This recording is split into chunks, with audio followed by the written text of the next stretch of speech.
channel! How's it going, everyone, and welcome back to the channel, and welcome to episode 5 of my building tips and tricks series, where in each video I'll show you 10 tips and tricks that I like to use when I'm building an ark. Before we start, I just want to give a shout out to the sponsor of this video, Advanced GG. I've been using the gaming supplements for several months now, and I can honestly say that it tastes amazing. Not only that, but they really do work. I feel more energised, focused and alert after each and every sip. All Advanced supplements are open label and clinically tested, which means you can find all the ingredients on the website or on the back of each tub. The products are sugar free and give you 4 to 6 hours of energy, which is why they're my go-to whenever I need an extra kick when I'm building. They've got an amazing selection of flavours, with new flavours being added all the time, 2 of which are Travel Daniela's Straw Banana and Sir D's Sour Watermelon. Head over to the website to see the full range of flavours and use code AARON at checkout to receive a 10% discount off your order. Also, if you're new to the channel, please consider subscribing and turning on notifications if you'd like to keep up to date with all my latest videos. Now with that out of the way, here are 10 more tips and tricks for building an ark. Tip number 1. Cycling through snap points without punching. When Wildcard released Genesis Part 2, it introduced an annoying bug that makes your character punch the air whenever you try to cycle through the snap points. This bug affects console players and PC players that use a controller. There's a quick and easy fix for this, and I'm going to show you how it's done. Simply equip a pair of tech leggings to your character, or building pants as I now like to call them, and then voila, you can now cycle through snap points until your heart's content without punching every time. Tip number 2. Rotating foundations 180 degrees. So for this trick, I'm going to be using an elevator track to demonstrate how it works. You can see here that the elevator is facing towards the back of the foundation. Let's say we want to have the elevator facing towards us. The first thing we need to do is place 3 triangle foundations from our main foundation. I'm using metal, but this works with any other material. Using these 2 points as reference, you can see that they are both facing the same way, so we have to snap the next foundation to the triangle foundation. You can see now that the 2 reference points are facing in the opposite direction. Next, remove or pick up the triangle foundations, as these are no longer needed. The foundation has now been rotated 180 degrees, and I will show you this by placing 2 elevator tracks side by side.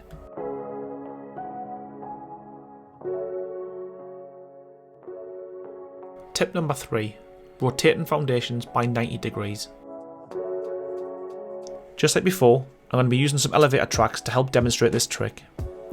As you can see, the foundation has been placed so that the elevator platform is facing me.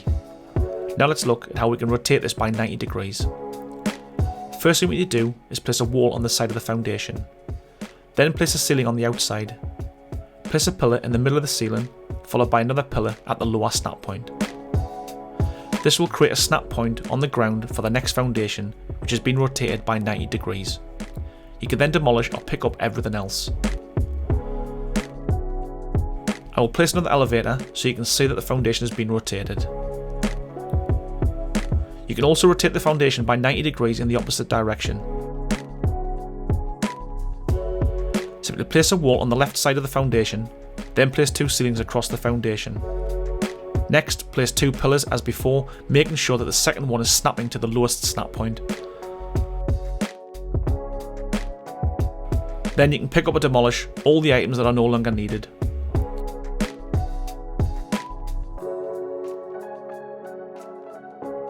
You can see here that the foundation has now been rotated by 90 degrees in the opposite direction. Tip number 4. Placing ceilings flush with foundations. Whenever you place a ceiling out from a foundation, the ceiling is always slightly higher than the foundation itself. There is an easy way to fix this using stairs, and here's how it's done. First, we need to place a wall at the back of the foundation. Then place some stairs on top of that wall. This will give us 2 snap points for the ceiling. We want to place a ceiling at the lower snap point. Next, demolish or pick up the wall and the stairs as they're no longer required. As you can see, the ceiling is now completely flush with the foundation. Currently this method only works with wood, stone and adobe. There is another method for the other materials, however it's slightly more complicated and I'll be covering this in another video. Tip number 5. Placing catwalks in the centre of a wall. There are 2 methods to this depending on the orientation of the foundation. Let's say that this is our wall and we want to place a catwalk on top. Unfortunately, Ark doesn't allow you to do that due to the snap points of the wall. To get around this, first we need to place a pillar at the back of the foundation behind the wall. Notice that there are 2 snap points. We need the higher snap point. This will now allow us to place 3 offset foundations.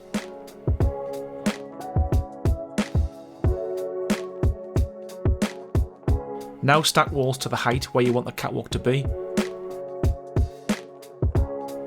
Then place ceilings up to the wall. This will create a snap point for the catwalk above the wall. Next, place a giant hatch frame so that the ceiling is in the centre of it. If this is done correctly, then the ceiling will break.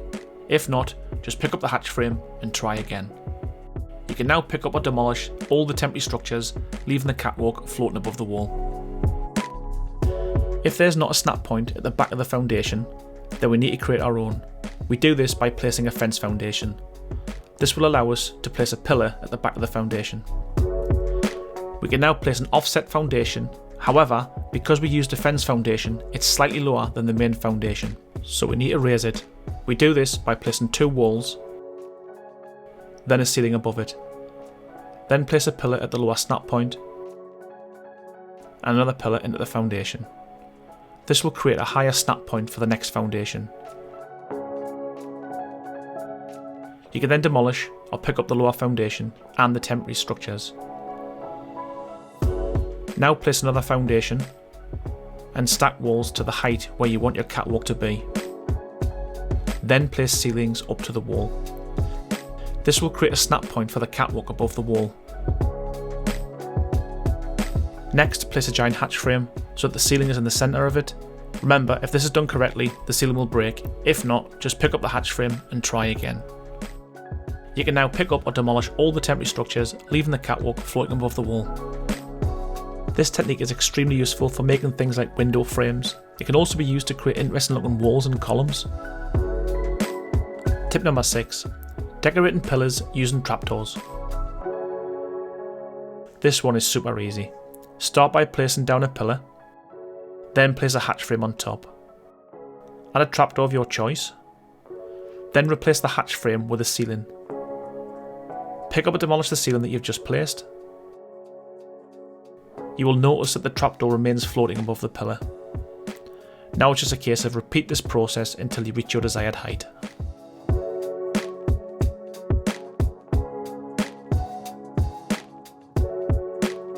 And here are a few examples of where I've used different materials, mixed up the pillars and added some extra detailing like ladders and artifact stands.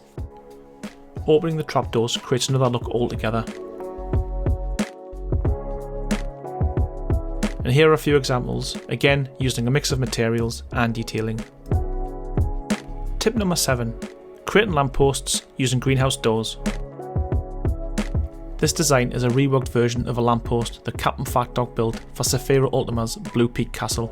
A link to both their channels will be in the description below. Start by placing a metal pillar, followed by a tech pillar. Then place an artifact pedestal on top, lining up as best you can with the centre. Snap 2 pillars in front of the first ones. Any material will do, as they'll be demolished a bit later on.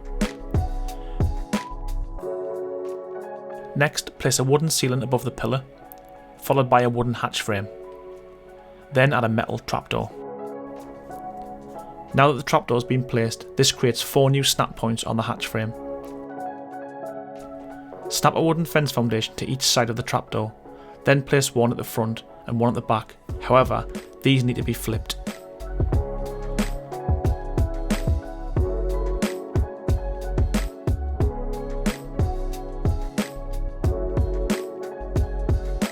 Starting at the back, snap a wooden door frame to the fence foundation, then flip it. Then place a greenhouse door. Now replace the door frame with a double door frame. Then open the greenhouse door. Snap another door frame to the fence foundation on the side. This one doesn't need to be flipped. Then add a greenhouse door. Then replace the door frame with a double door frame. Then open the greenhouse door. Snap a wooden door frame to the fence foundation at the front, then flip it. Then place a greenhouse door. Now replace the door frame with a double door frame and open the door. Finally, snap another door frame to the fence foundation on the last side. Again, this one doesn't need to be flipped. Then add a greenhouse door and replace the door frame with a double door frame. Next, close all the doors.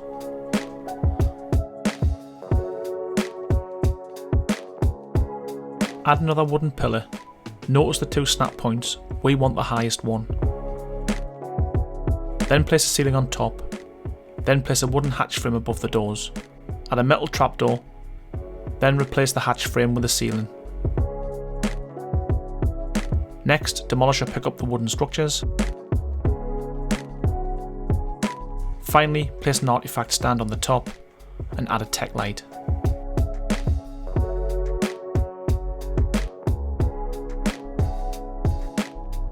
Here are some examples where I have changed the height, added some detail, and also replaced the greenhouse doors with greenhouse windows.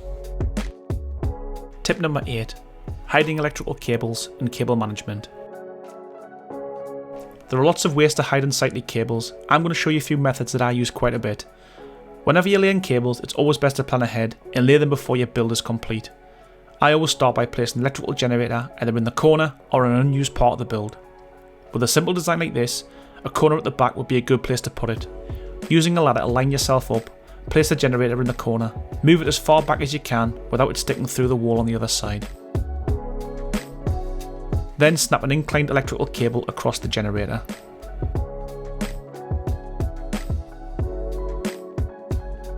Next, we're going to use a ladder to place some straight electrical cables along each side of the build. The cable we want to snap to the generator, just move around until you can freely place it. Leave a gap at each corner, unless a full cable can fit in the gap without poking through the wall.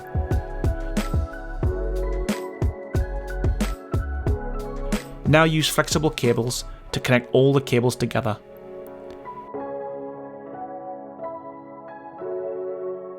It's worth switching the generator on at this point to see if all the cables are connected. Now place electrical junction boxes in the areas that you plan to place your electrical items. Electrical items like refrigerators will snap to the closest socket, so it's best not to place too many or you'll see lots of ugly connections showing through. You can now box in the generator using walls, but don't forget to add a way in.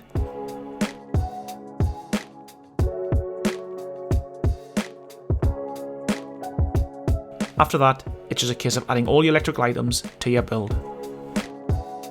Using this method, all the cables are above the foundations but they're hidden pretty well by all the electrical items. With this next method, I'm going to show you how to hide the cables completely. Just like before, we're going to start by placing our electrical generator in the corner of the build. Place it straight using the ladder technique once again.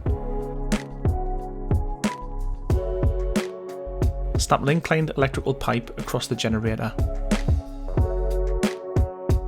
Next, place some thatched foundations until you reach your desired length. Then place a foundation of your choice. You can then demolish or pick up the thatched foundations. Repeat this process, marking out the build size and leaving foundations in each corner.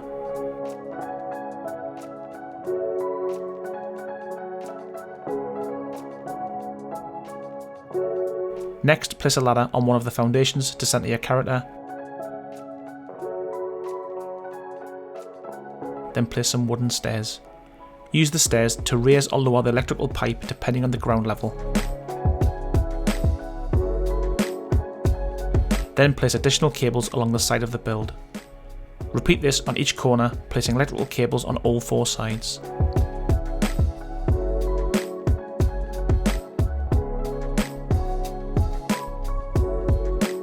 Next, join each side up using flexible cables in the corners.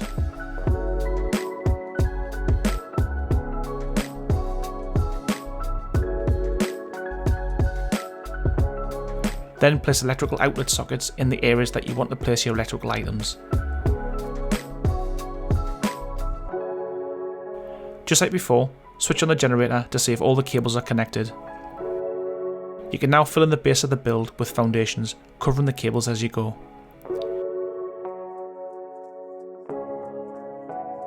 Then simply add your electrical items to the base and you're done.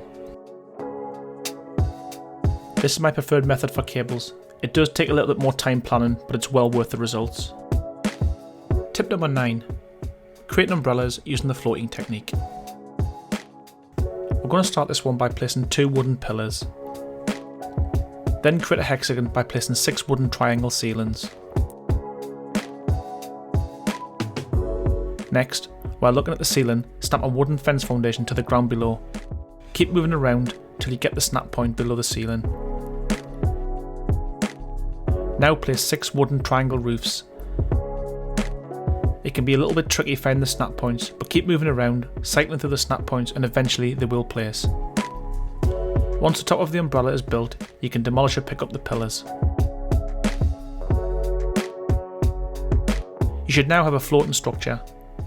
Note at this point, if you demolish any of the structure, it will destroy the whole thing and you will have to start again. Place some electrical pipes underneath to create a stand. I make mine 3 wide because I like that thickness. However, it's up to you how many you decide to use. Bring the cables down to the ground. Then place an artifact pedestal at the base. Finally, cover up the fence foundations with a rug. Then add some bright colours and it's done. I built lots of these for the Architect Summer event. They look particularly good on the beaches of the Crystal Isles map. Another idea is to add some tables below the umbrella to make a seating area. Tip number 10. Creating pitched roofs. Let's start by placing a wall in the middle of the build, followed by a double door frame on either side of it. We then need to repeat this on the opposite side. Next, place a row of ceilings across the centre, joining the 2 ends up. Then place a row of overlapping ceilings on one side.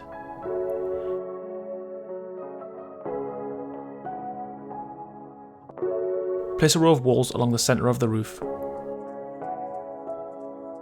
Then snap some wooden ramps to the walls. The corner ramps can be quite tricky, just keep moving and cycling the snap points and they will eventually place.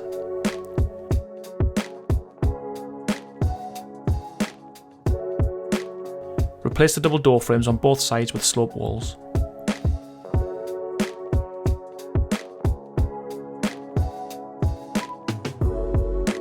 Then demolish or pick up the ceilings that are poking out. This is the basic foundation for making any pitched roof design. Next, I'm going to show you how to make a more complex design. Start by overlapping 2 ceilings at the front of the build. Then place a wall in the middle and a double door frame on either side. Repeat this on the opposite side of the build.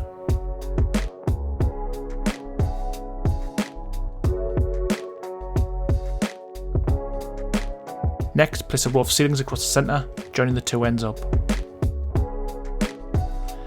Then place 2 overlapping ceilings on the end and a catwalk between them. Next, place a wooden fence foundation between the 2 ceilings and 1 on either side. Then snap a wooden pillar to the middle foundation.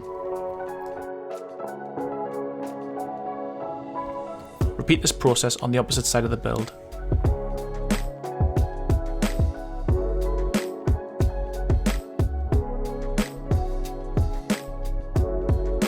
Next, we need to place 2 overlapping ceilings in the middle.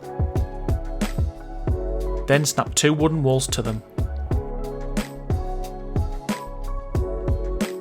And 2 more wooden walls on either side. Make sure the walls on each side match up with the 2 in the middle. Then snap another wall to the fence foundation, then flip it so that it's facing outwards. Repeat this on the other 3 fence foundations.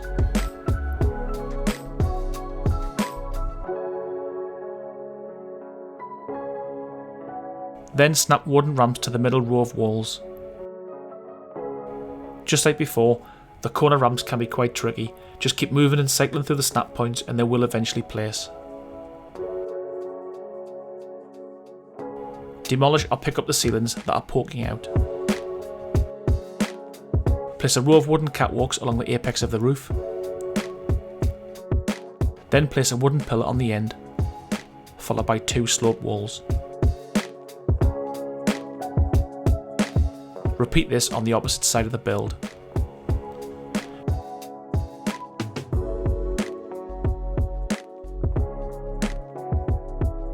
Place some flipped wooden railings at the front of the build. Then replace the double door frames with sloped walls. Repeat this on the opposite side of the build.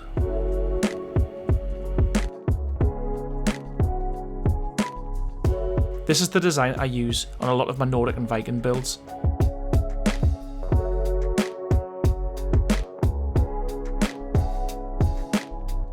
Here are a few different designs that I've come up with, mixing up the materials, adding small details like porches and wall mounts. And you can see on the last example, I've placed the ramps down to the floor and created a much larger looking build. And there we have it, 10 more tips and tricks for building an ark. I hope you found some of these useful and can include them within your own builds. If you did, please leave a like, it really does help out my channel and lets me know that you want to see more content like this. I want to continue with the series, so expect more tips and tricks videos like this on the channel. In the meantime, why not get your daily building fix by heading over to my Discord server and join our ever-growing building community. Now that's it for me to say is thank you so much for watching, and I'll see you on the next one.